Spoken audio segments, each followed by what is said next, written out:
So good afternoon, everyone. My name is Leslie Green, and I am filling in for Brendan today. We're really excited to have you all here for our monthly lunchtime learning webinar. Today we have Christine Saplin with us, who is going to be able to give us an introduction to container gardening. Before I pass things over to her, I did want to just go over a couple of technical reminders. Today's webinar will include about a 25-minute presentation from Christine, followed by a Q&A session. Everyone has been automatically muted upon joining the WebEx, so if you have any questions during or after the presentation, please go ahead and type those into the WebEx, and we'll be collecting those for Christine to respond to at the end. So without any further ado, I'll pass things over to Christine. Thank you. Hello and welcome to Gardening in Containers, or as I would call it, Containers 101. I'm a master gardener with the Albany County Cornell Cooperative Extension, and I'm pleased to be joining you today. And hopefully I will be sharing some information that will be helpful to you as well. Container gardening, it offers an opportunity to use very creative containers and very small spaces. You may be trying to get those workbook boots to look a little better, or you might want to take your grandchildren's water boots and make them into a planter. Whatever it is, well, it could be that car in your driveway that you wanted to convert into a garden, or you could be interested in downsizing your vegetable garden by using a pallet and buckets to grow your plants. Or you may be interested in container gardening because you're trying to beautify your community. Another thing about container gardening is that you can use it in terms of recycling. Here you see a series of 2-liter soda bottles that have been cut in half. The top has been inverted into the bottom. Plants have been started, and when the watering happens, the water goes down through the soil and there's a reservoir in the bottom. This is a great thing to do with children or grandchildren. And as you see, it's hanging from a railing, perhaps on a patio. That may be your motive in learning about container gardening, or you might simply want the most impressive container garden on your block. And hopefully the information I give you today will help you reach your goal, whatever it might be. What you will need. There are 3 basic things that you need. You need a container. You need the correct potting mix to fill the container. And of course, you need the plants. When we talk about containers, we have some choices. You might think about the plastic container. It's very lightweight. It can be plain or decorative. And after a time, it does tend to fade, but it is an easy container to use. Some of you may have terracotta containers. They have that traditional look to them. They tend to crack after a few years, and water tends to be drawn from the soil when you planted terracottas. So you're going to have to water a little more often if your containers are that material.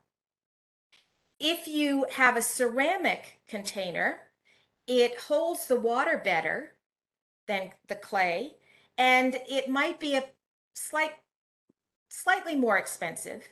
But the other thing about ceramics, you can't leave it out during the winter because with the freezing and thawing, it will definitely crack. The last suggestion is resin. It's the most expensive of the choices of containers, but it's the longest lasting. And you can actually leave a resin container outdoors during the winter and it will not crack. Of course, here's a picture of one of the containers I didn't mention. This is a metal trough. Anything could be used as a container as long as it has good drainage. There have to be drainage holes in the bottom, and you can cover those drainage holes with screen or pottery shard or a coffee filter or even gravel. And that will prevent you from losing soil when you water your container. The other important thing is to place your container above the ground. This container seems to be sitting directly on the ground. If it's on bricks, it allows the water from inside the container to drain properly, especially during heavy rains. If you are using a pot from last year, make sure that it is properly cleaned. The best way to clean a pot is to either use 1 part bleach to 10 parts water, or you could use a solution of 50% vinegar and 50% water. It doesn't have to be the industrial strength vinegar. It can be simply white vinegar from your pantry. And don't forget to scrub those crusty parts off your old pot. You don't want any lingering disease from a prior year to deal with. Also, if you are using terracotta pots, another hint is to soak the pot completely for maybe an hour or two before you plant it. And that way you will have moisture in the pot to begin with. We can't stress enough that you have to have drainage holes in your container. This plastic container had drainage holes already drilled, but sometimes you're going to have to drill your own. And check the bottom of your container. There might be slight indentations that are suggesting where holes could be drilled. So be careful of that.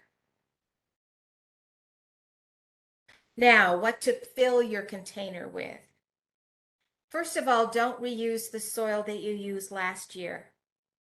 Your plants need fresh growing medium.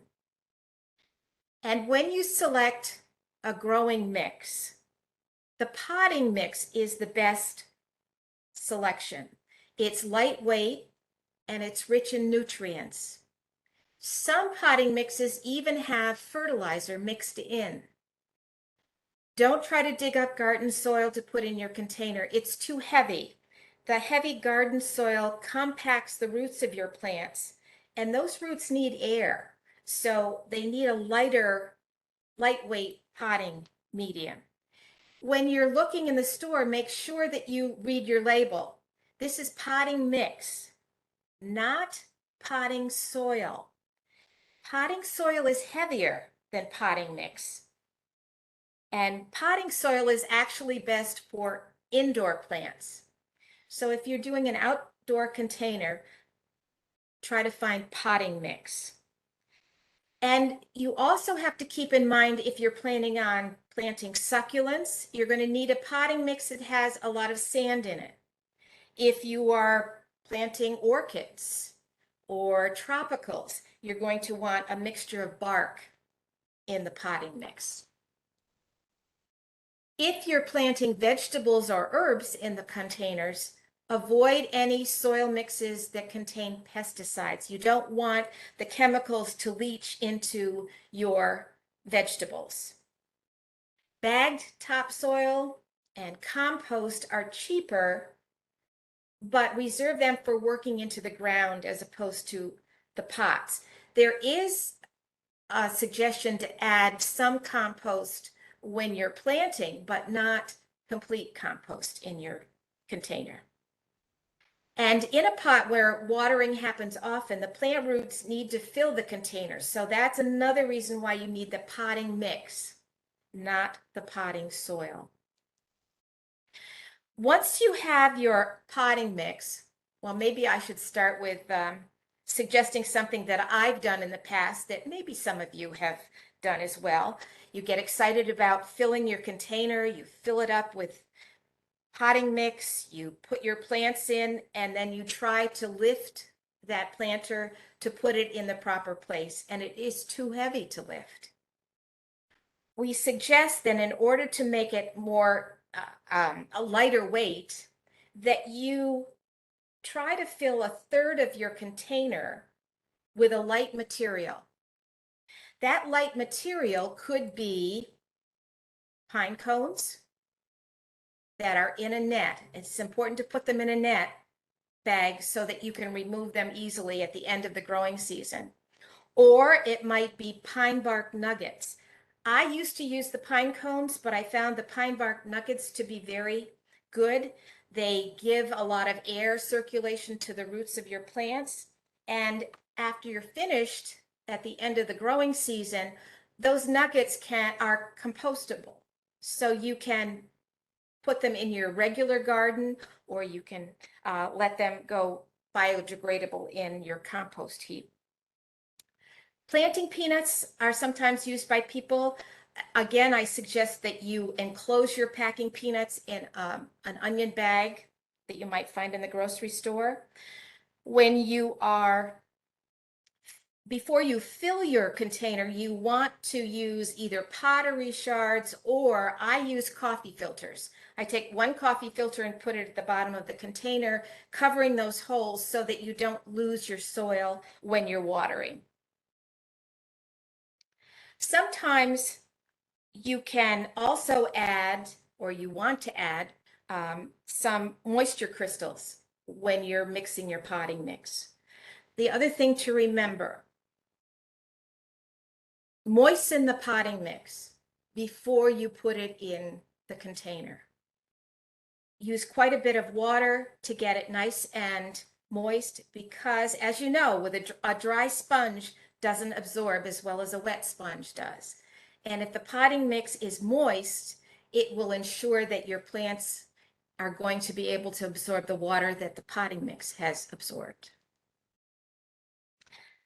Next thing to think about, what plant materials are you going to use in your container? Are you going to plant annual flowers for that porch arrangement?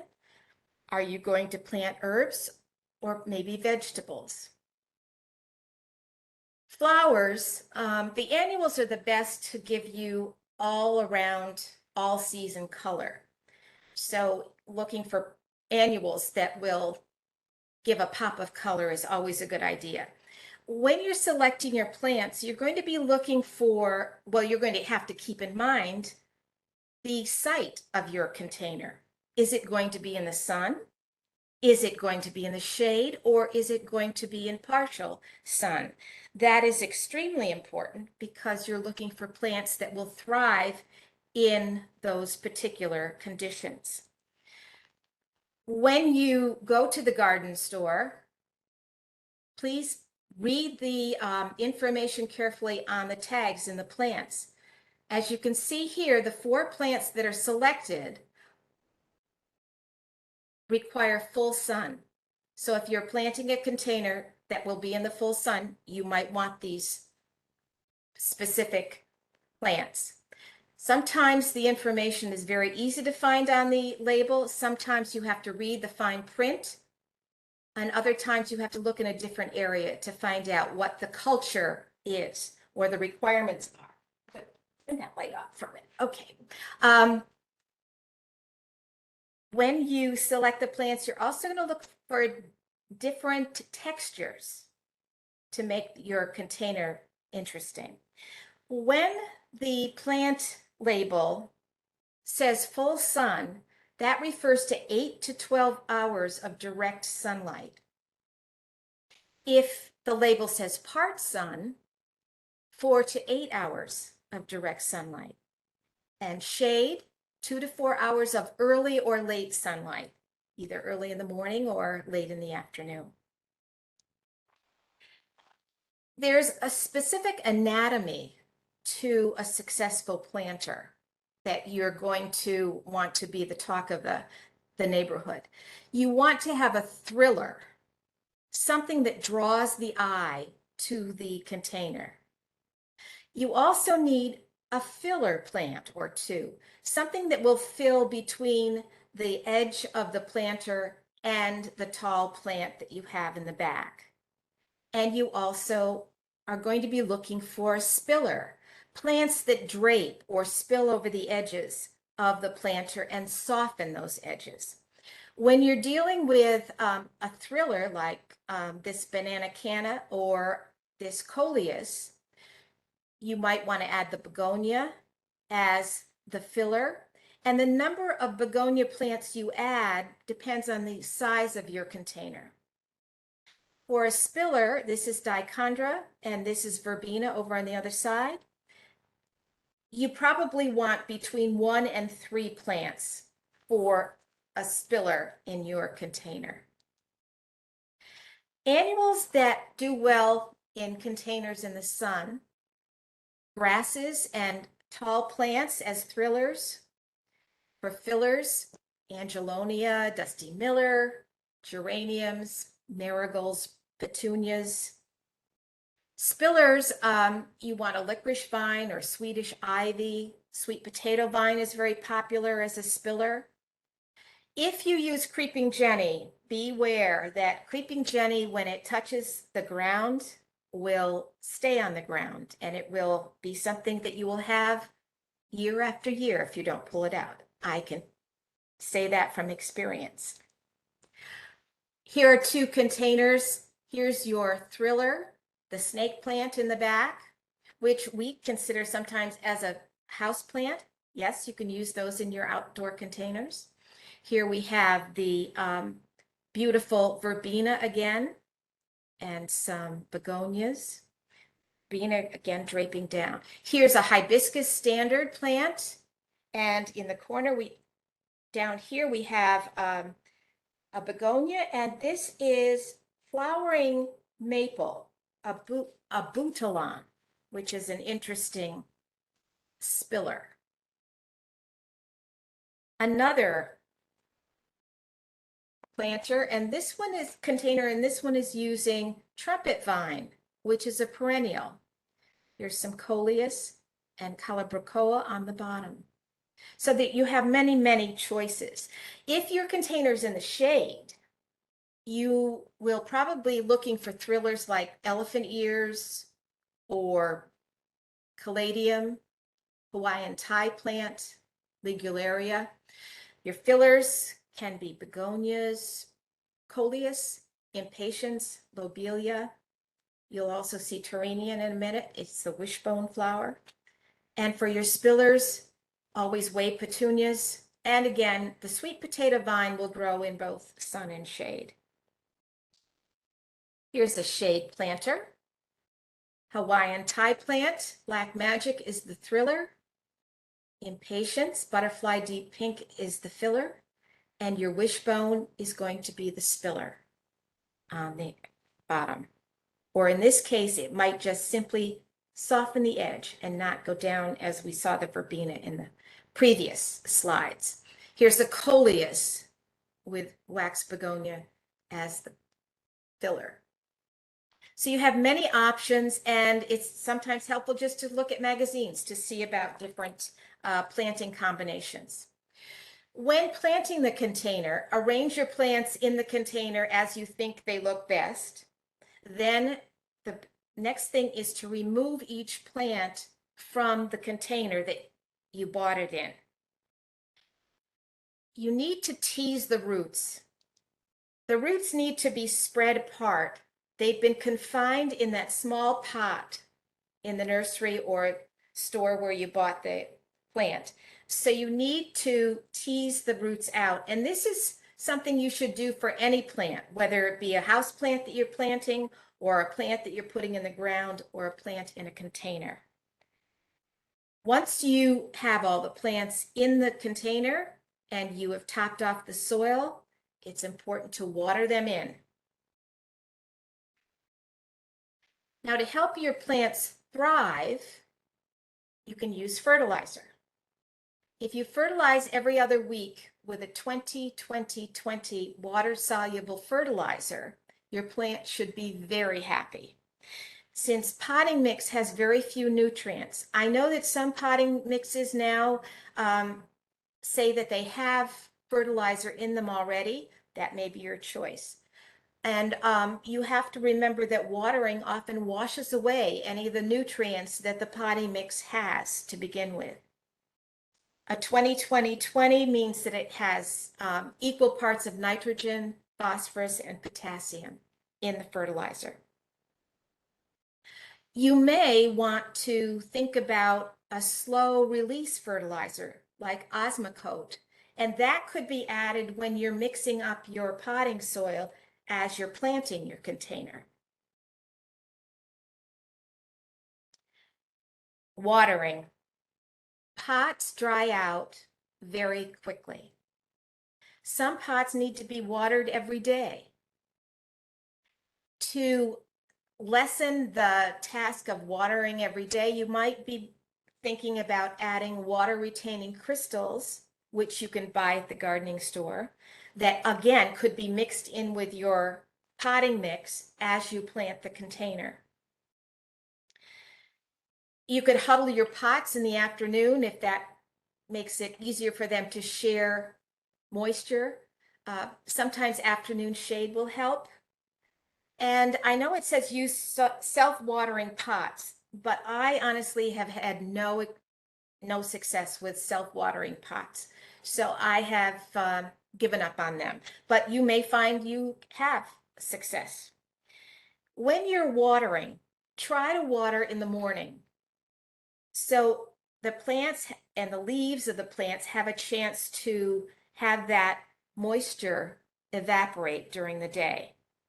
If you do water in the evening or late afternoon, only water the soil. Do not get the plants wet, because getting the plants wet increases the chance of diseases in your plants. So if you do have to water them late in the day, just water the soil. Don't spray the entire plant. Here's some pots clustered around each other to try to share the humidity or moisture in the air. You also need to be mindful of wind, and especially the direction the wind is coming from. You may already know that west winds are very damaging, and I know that a lot of gardeners have complained about wind damage from this past winter, where it was very windy. So be mindful of where you're placing the container. It probably should be placed in a more protected place, because your winds can dry your soil out and your foliage as well. Also keep in mind that plants that climb, such as the plant that we saw earlier, and I can't think of the name of it at this, the trumpet vine. It needs something to climb on, like a trellis. They are more susceptible to drying out, so you need to be careful about that as well. Now, some of us want a kitchen garden at the back door or on the patio, and some of us want a chance for the chef of the house to be able to snip fresh herbs for a particular recipe. So growing herbs in containers is a way to make that happen. Herbs require certain things that you need to keep in mind. They need full sun.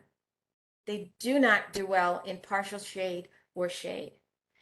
They need lean soil, soil that is light, and they need, well, they can use a soilless potting mix if you happen to have that. That will help your herbs grow.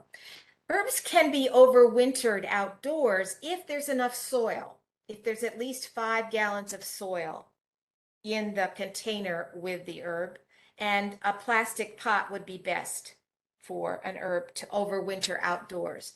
But sometimes it's better to bring the herbs inside so they're on the windowsill and still fresh for your favorite recipes. Herbs for containers, ones that work best, mint. But I have to remind you, mint is a thug in the garden. You have to harness mint. If you don't contain it in a pot, it is going to spread as far as it can. So be mindful of that if you're planting mint in your garden, as well as planting mint in your container. Oregano is a good herb to grow in a container. Rosemary. Now with rosemary, you can bring that inside for the winter. You should bring it inside. Don't leave it outside. It can't handle our climate in the winter. It needs a more Mediterranean climate. Sage. Here you see sage growing in a pot. The clay pots seem to be the best for herbs because they allow the soil to dry out.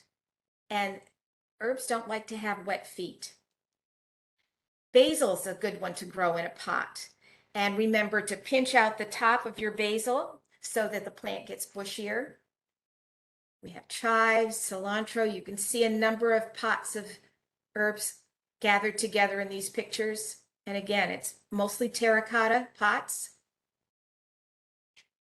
So herbs are a lot of fun to grow in your containers. You could plant one large container with many different kinds of herbs. And in that case, you're going to think about the size of the plant, the mature plant. Dill, we know, is going to be very tall, so it should be in the center. And parsley is going to be shorter. We've got our basil on the side, a little cilantro down here. And parsley is going to be shorter, so it's going to benefit from being at the edge so it gets more sunlight. And don't be afraid to put quite a few herbs in a pot. I found that a little competition is good for plants. Now to vegetables in containers. You don't have to give up growing a small vegetable garden if you've been downsized and you've had to move to an apartment or a condo. You can use containers. The thing to keep in mind with containers for vegetables or edibles is that vegetables and edibles are very heavy feeders.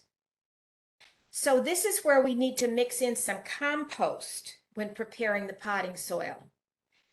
And it's recommended that you use 3 parts potting soil, potting mix, to 1 part compost when you're getting ready to plant your vegetables in your containers. Growing vegetables in pots means that you're able to place the pots where deer and bunnies and other critters won't eat them. It's another reason for using containers for your vegetables. Now, when selecting a container, think about which vegetable you're going to grow in it and how large the plant is going to be when it is mature. And is that plant going to be tall and leggy, and will it need support in the case of a tomato cage or a trellis for a vine? When selecting a vegetable to grow in a container, again, think how large will that plant grow? And when you're looking for specific plants, look for plants that are labeled container friendly. There are patio tomatoes and container friendly cucumbers that you can buy, and you'll know that they are going to do well in a container on your patio or porch. Tomatoes, if you're planning on planting or growing them in a container, 1 tomato plant for a 5-gallon pot or a bushel basket. Consider cherry tomatoes or other small tomatoes rather than the beefsteak tomatoes to grow in containers, because the smaller your tomatoes, the smaller the plant. You're looking for a determinate plant, not an indeterminate. Indeterminate tomato plants send out shoots and they get to be huge. You want something determinate that has a smaller growth. You can grow eggplant in a pot. 1 plant in a 5-gallon pot will work, or you can put 3 plants in a 15-gallon pot. And here you see this gardener has used 1 eggplant plant, a basil plant in the background, some flowers, and I think this is the hint of a strawberry in the middle. So don't be afraid to combine things in your pots. Cucumbers, 1 plant in a 3 to 5-gallon pot. The best plant is the bush type cucumber. If you don't have the bush type cucumber to plant in your container, you're planting the vining cucumber, you have to provide a trellis for the vines to grow on. and to support it. Because here, without a trellis, you see it's draping down on the soil or the gravel. I think that's one lone cucumber waiting to be picked. Squash can be grown in containers. One plant in a 5-gallon pot, and look for compact growing plants. Look for that in the description of the plant, and you'll be assured of more success in gardening in a container. And there's the traditional strawberry pot. I've planted these a number of times. They're lovely to look at. They're lovely to harvest. And I have tried to put a tube in the middle that has holes drilled in it at different places as a watering tube, so that you can water through the tube and make sure that the water reaches these plants down here as well as the plants in the upper part of your strawberry pot. There are other containers. This is a container of sorts. It's called a straw bale garden. It takes a while to set it up. You can't just plant it in one day. You have to get your straw bales, not hay. Hay contains seeds. The straw bales have to be conditioned. You have to add a certain amount of fertilizer over the course of 2 weeks before you can actually plant your plants in the tops of the straw bales. Potato bags are interesting because you can plant your tomatoes in these large plastic bags. And to harvest, all you have to do is simply turn the bag over and empty it out, and you'll have your potatoes. I am experimenting this year with grow bags. I have a children's gardening camp at Extension, and we're going to be using these grow bags.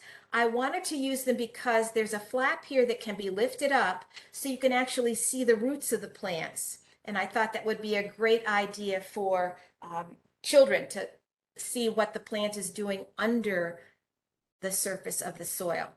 These come in many different sizes, 3-gallon, 10-gallon, 20-gallon, but be mindful that they are heavy when they're totally planted. I'll let you know next year how the grow bags work. Don't be afraid to mix vegetables, herbs, and flowers together in one pot. And if you look closely here, one of these pots is not as good as the other.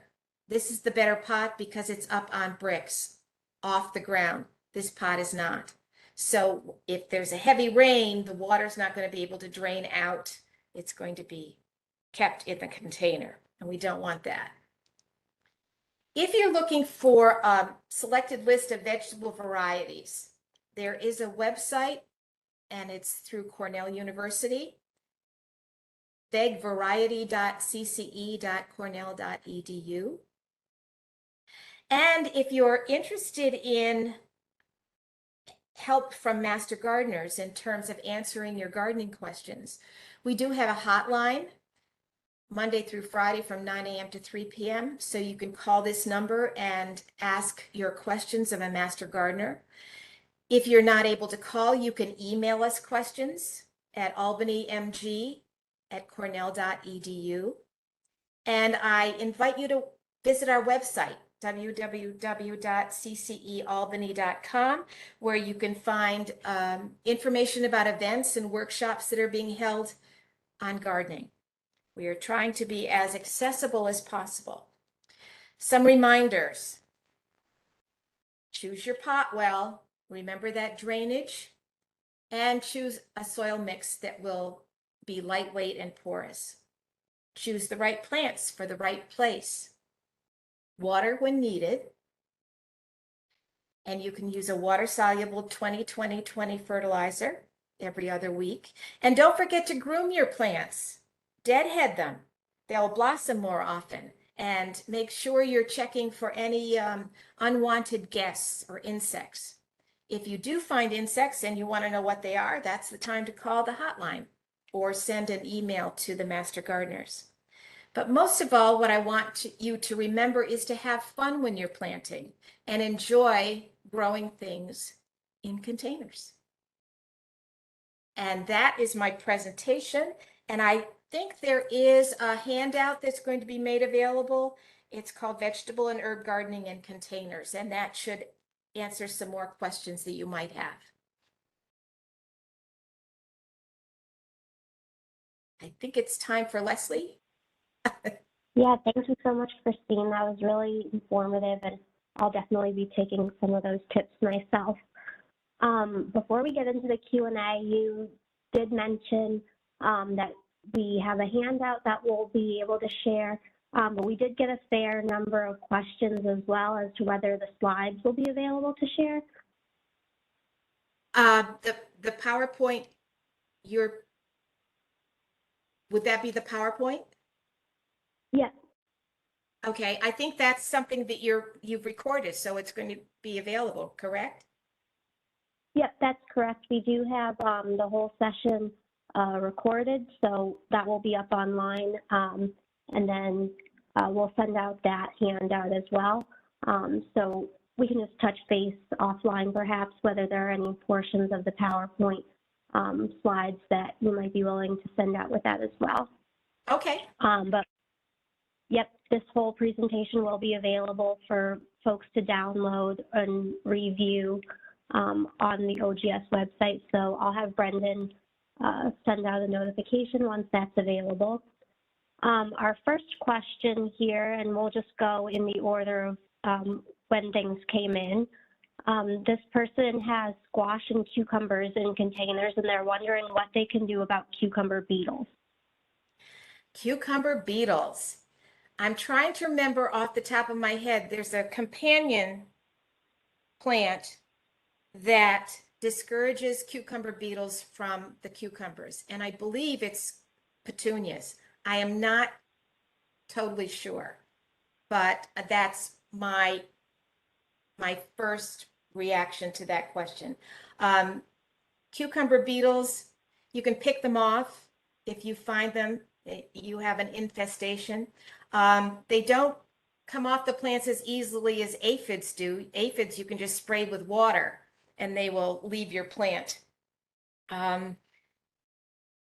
If I can, I will send you the information, Leslie, if I look that up. That's one of the things with Master Gardeners. We may not know all the answers at the moment, but we know where to find them. Oh, okay, that sounds great. The next question is about soil mixes. So they're asking, are there any other differences between the potting mix and the potting soil other than the lighter nature of the potting mix? That's essentially the difference, the lightness of the potting mix as opposed to the soil, which is heavier. The soil tends to compact the roots of the plant and it doesn't allow as much air circulation. And we don't think of plants as needing air circulation for their roots, but they do. They need some air. Okay, that's good to know. Yeah, I've always wondered myself in the store, like what the difference is. So the next question, is it too late to begin planting large flower pots and containers as you've shown for a late summer bloom? And if not, which ones would you recommend? And also, is it too late for vegetables? I don't think it's too late. I think as gardeners, we are always hopeful for things to work out well. I don't think it's too late for vegetables because I'm trying to keep vegetables alive and well to be planted by children in a garden in 2 weeks. So I have taken the pepper plants and the tomato plants out of the 4-packs or the 6-packs that they come in, and I've transplanted them into a larger pot, and I'm giving them fertilizer every 2 weeks or every other week. And they are going to be put in the ground and put in different containers in 2 weeks. So it's not too late. And it's not too late in terms of the flowers that are still available in the garden shops. Your petunias, your verbena, they're still at their prime. You may have to cut them back slightly and pinch them slightly to give them more chance to build up their strength for the rest of the growing season. But no, I don't think it's too late at all. Okay, great. It's very nice to hear encouraging words like that. Oh, all gardeners So are hopeful. There's no way around it. You have to be an optimist to be a gardener. yeah, that's a good way of thinking of it. The next question has to do with fertilizer. This person's saying that they often find that fertilizer causes their plants to turn yellow and look scorched pretty quickly, even though they're not fertilizing very often. And they're wondering if it has something to do with the soil that they're using or perhaps other factors. It can have something to do with the soil if there's fertilizer already in that potting mix, but you might sometimes, like tomato plants, their bottom leaves will turn yellow, just for no reason that you've done anything wrong, but they've turned yellow. I've had that happen to a couple of plants of mine.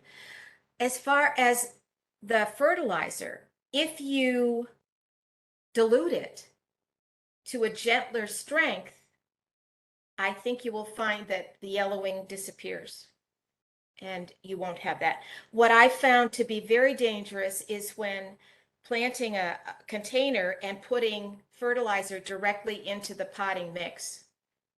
Not using a water-soluble fertilizer is far better, I think, than granular fertilizer. Okay, great. Thank you. We got several questions around pinching herbs, wondering what you mean by pinching them, how you do it, and if you could talk about some of the best practices for doing this, and then a specific request to explain this and how you do it to basil. Okay. Is there a way that I can go back to my PowerPoint? Yep, I think I that can. if you... Okay. Yep.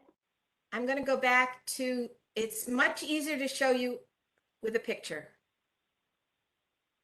Here's the basil. And as it's growing up, it has one stem and it has the leaves coming out to the sides. If you pinch out the top growing tip, your plant is going to start to send out shoots to the sides and get bushier. Otherwise, you're just going to have one tall, leggy stalk with leaves on the sides. If you pinch out the top, it will make the plant much bushier. Pinching out, we also do, well, you deadhead a marigold that you pinch out the top of it. With zinnias, cut and come again, you try to take the blossoms because you're going to get more flowers. I don't know whether I've been helpful there or not. Here on the basil, these are very small basil plants, and here's the growing tip right here. And if you just pinch it out, it will start to send out shoots to the side and become bushier. Here you can see a growing tip here too. I hope that helps. Thank you. Yeah, that was helpful to me to be able to see that example. And then this next question is actually perfect for the slide that you're on. They're asking if you can grow herbs from seed in a large pot together, or do you need to start them separately and then transplant them into the larger pot together? If you want to start your herbs from seed, you're going to have to start them in January and start them indoors. Herbs are very slow growers. I know that some people who grow herbs, I don't grow them from seed, but I know another master gardener who started her herbs in January, and they are just now large enough for her to plant outside. So the herbs that you find at a garden store have been started in advance, probably in December, and grown in the greenhouse. So they are much larger, more mature, and easier to plant. But that doesn't mean you can't start them from seed and go from there. You could have a container that you have inside and put the seeds in the container and just keep it watered and in a very warm place and see what happens. Okay, great, thanks. So this next question is specifically about peppermint. This person has peppermint that's in a large container, about 2 to 3 gallons, and they used to overwinter it in the garage, and then it would easily revive in the spring, but they're finding the past few years that it isn't surviving. They're wondering if they should use a different strain of peppermint or perhaps a larger container. And then they're also having similar problems as rosemary, not lasting through the winter. They're wondering if it's common and if there are things that you would recommend to help with the survivability. I would first ask if there's any, if they've changed the growing medium at all. If it's in the same pot and they haven't changed the soil, chances are that soil has been giving all of its nutrients to the plant, but has run out. So it might be helpful to take the plant out and start it fresh in a new pot with fresh soil. And that may help. Overwintering rosemary, I have tried it, and I have tried it. I have not succeeded yet. I'm still trying. You have to have a specific temperature, and I think my house is too cool to keep rosemary over the winter. And I do know that some master gardeners have overwintered rosemary, and some of them do it in the garage, but I have a feeling their garage is attached to their house, so it's much warmer in their garage. But again, I'd suggest refreshing the soil. Gotcha, thank you. The next question is if you could explain some of the signs of watering too much or too little, and then I'll add on for my own benefit if there's a way to tell if you're watering too much or too little. The best indication of watering too much or too little is your finger.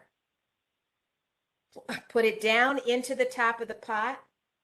Let's say this is the pot, and you put your finger down maybe 2 inches. And if it's still dry when you get to 2 inches, then you need to water. Again, with the overwatering, sometimes it's the fact that the pot is not being drained properly.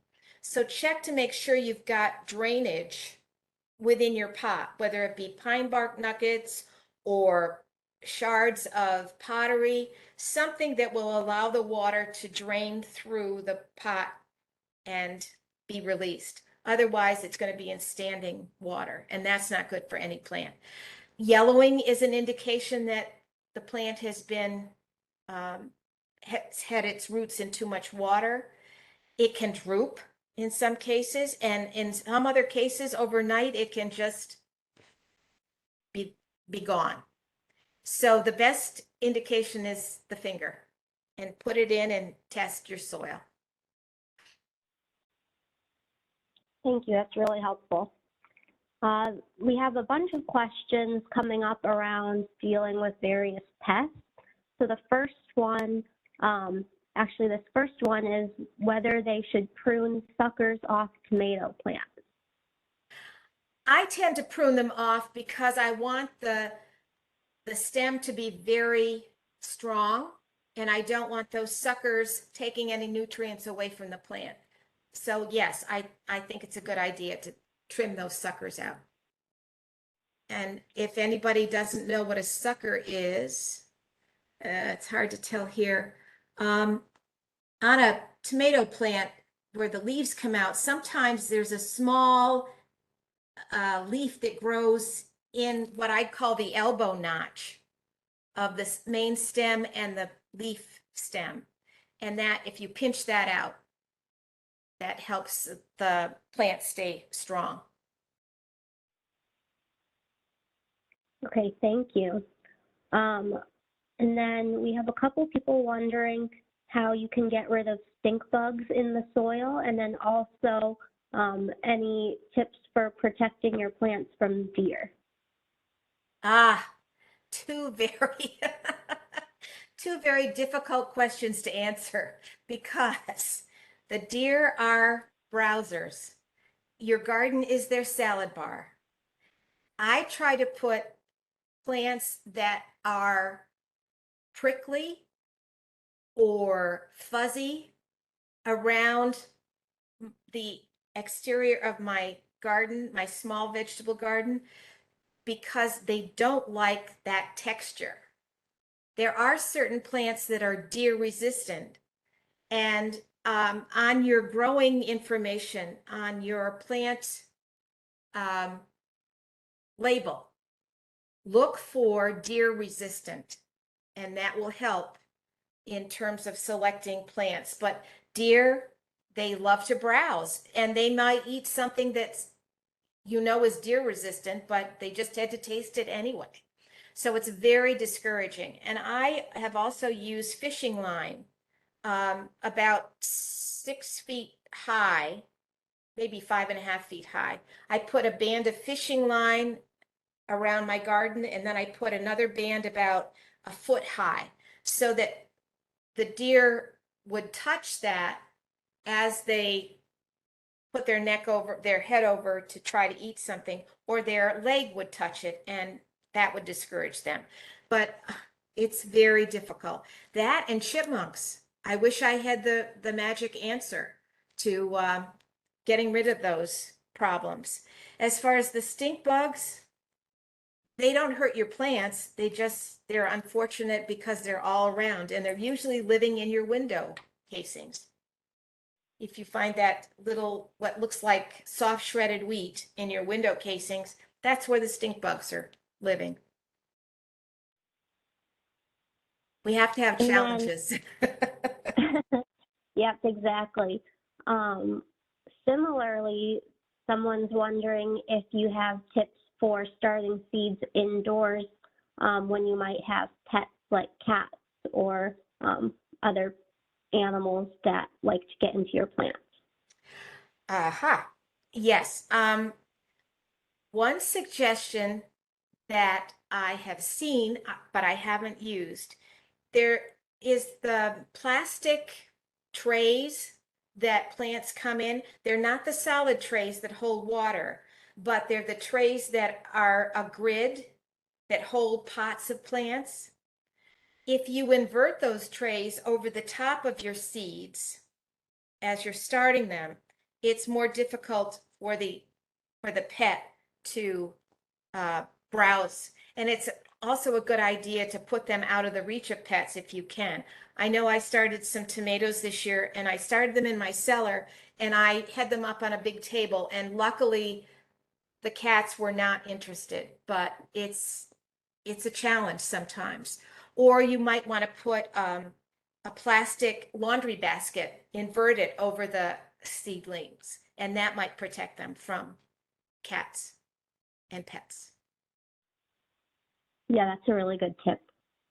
The next question is whether you have any suggestions for planting in clay soil.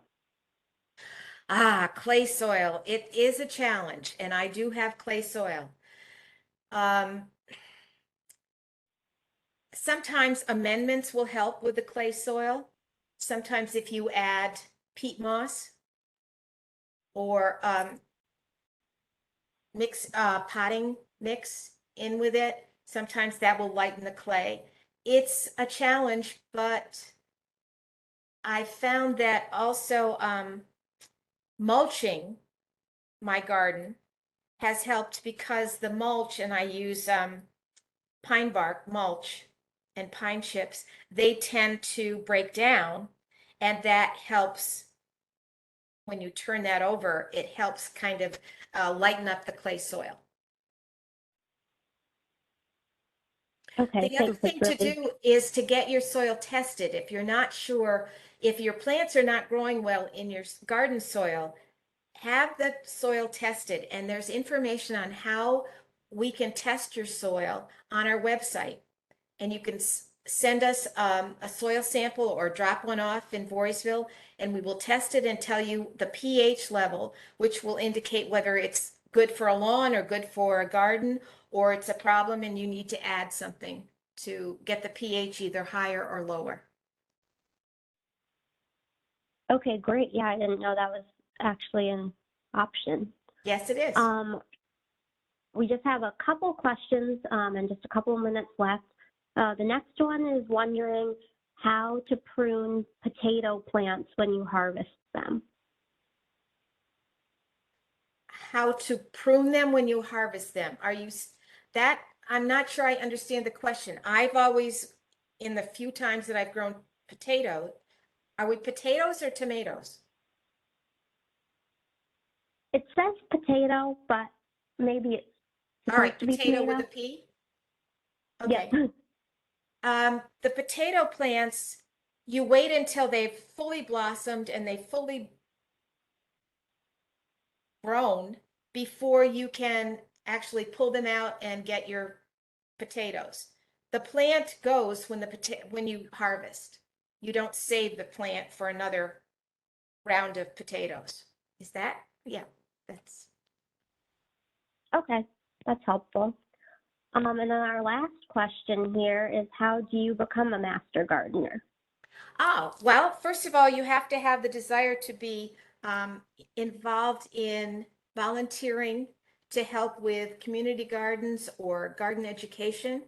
We have a course that's offered. You have to take the course. It's a 13, 12-week course. It's offered every other year at the Albany County Extension. You can apply to be a master gardener. And once you become a master gardener, you then sign a letter of intent that you're going to spend at least, I think it's 40 hours of volunteer work involved with the master gardeners. I joined because I wanted to become more involved with children in gardening, and luckily I've been able to do that. There is information on the website, on the Albany County Cooperative Extension website about how to become a master gardener and how to get an application. Great. Well, that sounds really interesting and like a really fun process. And speaking of interesting and fun, it's been really great having you on today. I know I learned a lot and hopefully others did as well. So like I mentioned, this whole webinar has been recorded and it will be available online. So thank you to everyone, and especially thank you to Christine for being here today to talk with us. And we hope to hear from you again in the future. Thank you. Happy gardening.